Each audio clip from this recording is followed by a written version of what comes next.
Welcome to another episode of Game Changers for Government Contractors. We're doing something a little different today. We're actually streaming this live while we're recording it, and I hope you enjoy it. This is an update on CMMC. So the CMMC rule is final as of September 10th. It was actually approved. So kudos to the government for getting to the finish line on this one.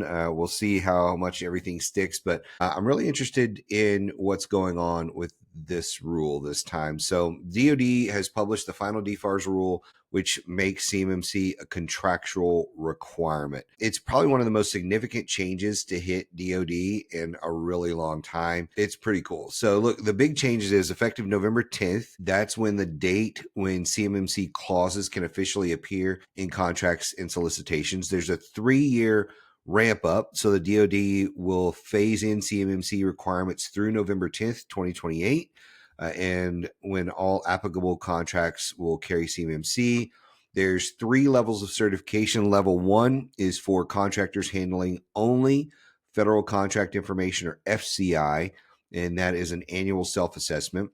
I think there's 17 controls on that one. Level 2 for contractors handling controlled unclassified information, or CUI. It can be either a self-assessment or a third-party assessment, depending on the program and the sensitivity of the CUI, which to me, this is one of the biggest changes about level 2 that I thought might get nixed. It's been a possibility for a while, but now that the rule is dropped and it's a thing, the ability to do a self-assessment is a really big deal. I think there's 110 controls on level 2. And then level 3 is for much higher risk programs. There's a smaller number of contractors that will need level 3. It requires a government-led assessment plus additional controls. So that's going to be a little bit more difficult for folks. And so the real hiccup for a lot of people has been level 2. Level 2, I have heard cost ranges anywhere from $50,000 to $60,000 for the initial level 2, as well as anywhere from $3,000 to $5,000 a month for maintenance of level 2. So we don't really know for certain what that's going to look like. I hope that's not what the costs are, but it is a reality that could be what the costs look like on level 2. But the big thing being that there can be a self-assessment in some situations. We're going to get down to what those situations are here in just a little bit. But I want to talk a little bit more about CMMC before we get to that. So there is a grace period. Contractors can sometimes win contracts with a conditional status while closing gaps. They will have 180 days to meet full compliance. So that is something. The flowdowns matter. Primes must verify subcontractors' compliance and flow down with the right clauses. And then there's COTS exemptions. So commercial off-the-shelf solutions have exemptions here. So contracts for COTS only items still remain exempt. So let's talk about who qualifies for a level 2 self-assessment. This to me, again, is a game changer for many companies. Instead of paying tens of thousands of dollars for a third-party C3PAO assessment, certain contractors will be able to perform a self-assessment at level 2. Examples include contractors handling low-risk CUI, where the government has determined a self-assessment is sufficient. Companies working on smaller programs that involve CUI but don't tie directly to critical national security. Service providers or niche product companies supporting DoD offices that only require basic CUI. So for those businesses, this change can be the difference between competing or sitting out, and the cost burden of this is dramatically lower than compared to C3PAO. Let's see, I believe I have some additional breakdowns. So here's some examples here. Low sensitivity logistics support. So think of a trucking company delivering non-sensitive spare parts to DoD warehouses. So they may be handling some basic shipping manifests and some delivery parts and delivery routes, but not classified designs or anything like that. Training companies with limited CUI. So maybe a small training contractor providing generic safety or compliance courses for base personnel. Facilities maintenance contractor performing janitorial, electrical, HVAC services, those sort of things. Maybe some basic IT support where they're providing tier 1, tier 2 IT help desk. And then maybe some professional services firms. So think accounting, HR, stuff like that. And again, this is going to be dependent on whether a contracting officer feels like this is a good thing or not for the contract. So it really depends on that.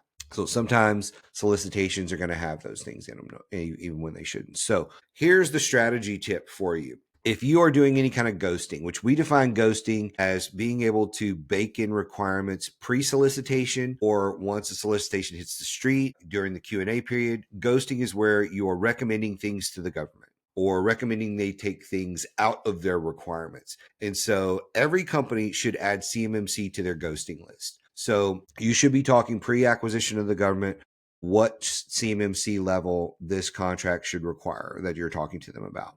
And then again, when it hits the street during the Q&A period, you may be able to say, hey, we noticed that the solicitation is asking for a level 2 third-party CMMC certification. We're recommending, based on our experience, that this only be a self-assessment. Would you consider making that change? Because I think this one is unnecessary and restrictive to competition. That's one of the things you should be thinking about when it comes to this.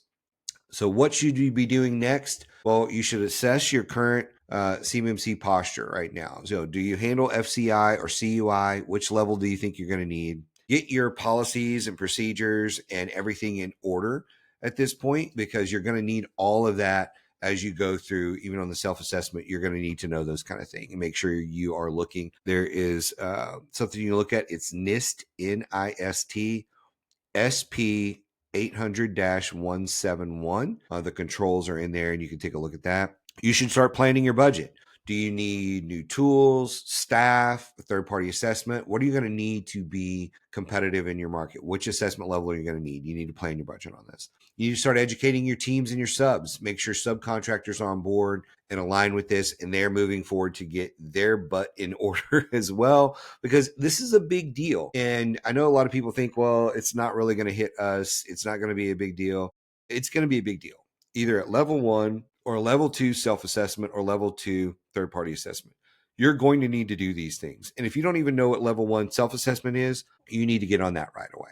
So educate yourself and your team about this. Engage early on this. So start discussions with your prime, assessors, and the government now. Look, they're only, at the time of this recording, which is September of 2025, to my knowledge, there are only 79 CPAOs that can do the third-party assessment.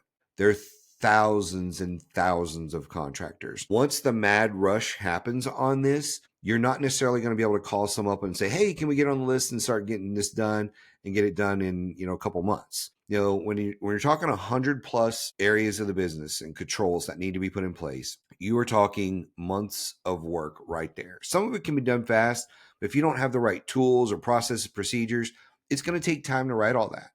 Think of how slow some things move in the government. So in a perfect situation, let's say it takes 3 to 5 months to get your certification.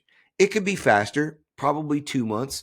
You're not just doing this full time. You're also working in your business and trying to run a company. When you're doing all of those things and trying to get this assessment, you're likely the bottleneck for the third-party assessor, not the third-party assessor.